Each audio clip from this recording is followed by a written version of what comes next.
In the summer of 2014, I took an extended trip to an off-grid cabin near Williams, Arizona. It is my hard-fast belief that I encountered a Navajo skinwalker during my time in the region. The following audio excerpt is from a book that I wrote about the incident.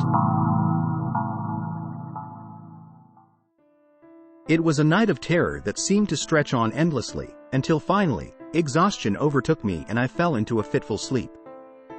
When I awoke the next morning, the sun was already streaming through the window, casting a warm glow over the horseshoe-shaped driveway outside.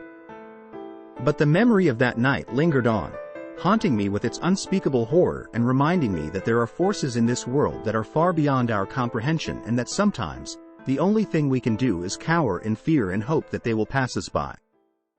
My morning ritual at the time was a simple yet sacred one, consisting mainly of meditating in my outdoor sanctuary and then returning to the cabin shortly after sunrise to prepare a steaming cup of coffee. But on that particular morning, as I sat outside near a large raised bed stone-circled garden, my mind was troubled by the events of the previous night. Sipping my coffee beneath the shade of a towering juniper tree, I felt a chill run down my spine as I recalled the strange occurrences that had taken place in the darkness. It was as if some malevolent force had been stalking me, a shadowy presence lurking just beyond the edge of my vision. With a sense of mounting unease, I rose from my chair and began to wander around the cabin, searching for any signs of disturbance. And that's when I saw them, the tracks. They were everywhere, covering the ground like a dense carpet of imprints left by an army of creatures. Coyotes, I thought at first, as I examined the distinctive paw prints etched into the dirt. But as I followed the trail of tracks deeper into the surrounding wilderness, I began to realize that there was something different about these prints. For one thing, they were larger than any coyote tracks I had ever seen. And for another, they seemed to be surrounded by a multitude of smaller, less defined tracks, as if a pack of coyotes had been joined by some other, unknown predator. My mind raced as I tried to make sense of the strange and unsettling scene before me. How could a pack of wild coyotes have accepted such a creature into their midst?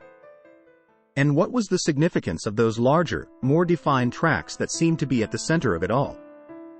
As I pondered these questions, my thoughts were interrupted by the memory of the scratching sounds I had heard on the door the night before. Suddenly, everything fell into place, the sense of unease, the strange tracks, the eerie scratching at the door. With a mounting sense of dread, I realized that I was not alone in this desolate wilderness. Something was out there, stalking me, watching my every move.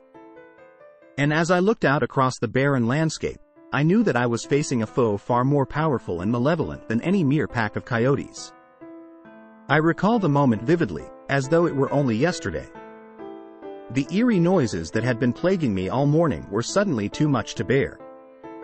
I ran to the door, my heart pounding against my chest like a wild animal. As I stood there, staring at the simple wooden door, my eyes fell upon the several sets of long and deep scratch marks that marred its surface. The marks stretched from the middle of the door and ran several feet up to the top, leaving me with an uneasy feeling in the pit of my stomach.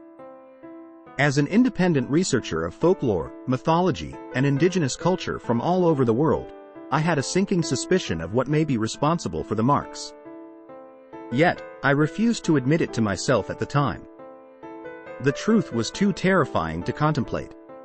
It could be nothing less than the work of a Navajo skinwalker.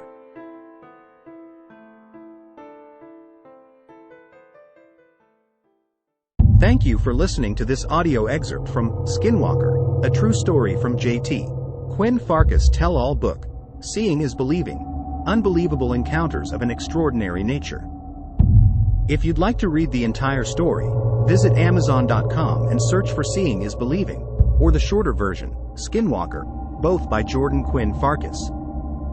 You can also download the book for free on Kindle Unlimited or purchase the full-length audiobook on Audible.